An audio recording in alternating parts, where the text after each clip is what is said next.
और अधिक से अधिक जितने भी पॉजिटिव डिवाइज़र हों हो सकते हैं। ठीक है, तो ये हुआ आपका क्या, भाज्य संख्या। और अभाज्य संख्या को अपन अंग्रेजी में क्या बोलते हैं, प्राइम नंबर्स, और भाज्य संख्या को क्या बोलते हैं, कंपोजिट नंबर्स। ठीक है, उसके बाद क्या बात हुई है इस कथन में बात हुई है गुणनफल की।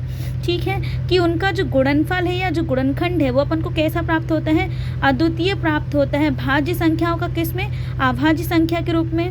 ठीक है, तो 4 का देखिए अपन गुणनखंड करेंगे तो 2 गुणे 2। ठीक है, और 2 क्या है, प्राइम नंबर है। ठीक है, 8 का हम करेंगे तो 2 गुणे 2 गुणे 2, और 2 फिर से क्या है आपके पास, प्राइम नंबर या अभाज्य संख्या है। फिर आप 20 का करोगे तो 20 का आपको मिल जाएगा 2 × 2 × 5, 2 गुणे 2 गुणे 5। ठीक है, यानी कि 20 है ना, 20 का। तो इससे हमको क्या मिल रहा है कि ये जो इनके गुणनखंड मिल रहे हैं वो अभाज्य संख्याओं के रूप में मिल रहा है, भाज्य संख्या का गुणनखंड। ठीक है, और ही साथ साथ क्या मिल रहा है, ये अद्वितीय मिल रहा है ना। अद्वितीय से मतलब ये है कि 4 को आप हमेशा 2 × 2 में ही तोड़ेंगे, 8 को आप 2 गुणे 2 गुणे 2 में ही तोड़ेंगे। ठीक है, और 20 को आप 2 गुणे 2 गुणे 5 में ही तोड़ सकते हैं। ऐसा नहीं है कि मैंने तोड़ लिया तो 2 गुणे 2 गुणे 5 में तोड़ रहा है और आपने तोड़ा तो 2 गुणे 2 गुणे 3 में टूटे।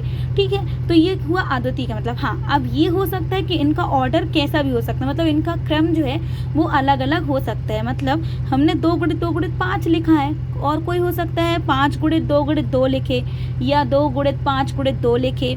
ठीक है, तो मतलब ये जो है इसका क्रम बदल सकते हैं प्राइम नंबर्स का, लेकिन जो उनका गुणनफल है वो उन्हीं प्राइम नंबर्स के अकॉर्डिंग आएगा। जैसे 20 में कौन कौन से 2 प्राइम नंबर आ रहे हैं 20 का गुणनखंड करने पे, 2 और 5। ठीक है, और 8 का करने पे ओनली 2 मिल रहा है, 4 का करने में ओनली 2 मिल रहा है। ठीक है, तो अब आपको आई होप ये समझ में आया होगा कि अंकगणित का आधारभूत प्रमेय कहता क्या है। तो अंकगणित का आधारभूत प्रमेय कहता है कि प्रत्येक भाज्य संख्या को, जैसे हमारे पास भाज्य संख्या है 4 है ना, अभाज्य संख्याओं के एक गुणनफल के रूप में हम व्यक्त किया जा सकता है या गुणनखंडित किया जा सकता है। ठीक है, तो गुणनखंडित हमने कर लिया 4 को 2 गुणे 2 के रूप में, है ना। और क्या बोल रहा है वो, अभाज्य गुणनखंड आने वाले क्रम के बिना, मतलब क्रम आप 2 गुणे 2 2, यहाँ पर खैर 4 है तो दोनों ही एक ही प्राइम नंबर है, लेकिन जैसे आपके पास यहाँ 20 है तो 20 में कैसा बता रहा है, 20 में देखो 2 गुणे 2 गुणे 5 है तो 5 गुणे 2 गुणे 2 20 को लिख सकते हैं।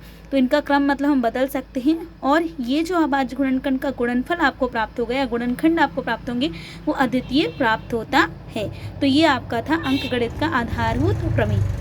अब इसका यूज़ क्या है, इसका यूज़ हम पढ़ेंगे अपने नेक्स्ट सेशन में। ओके, तो अभी के लिए इतना ही। Thank you.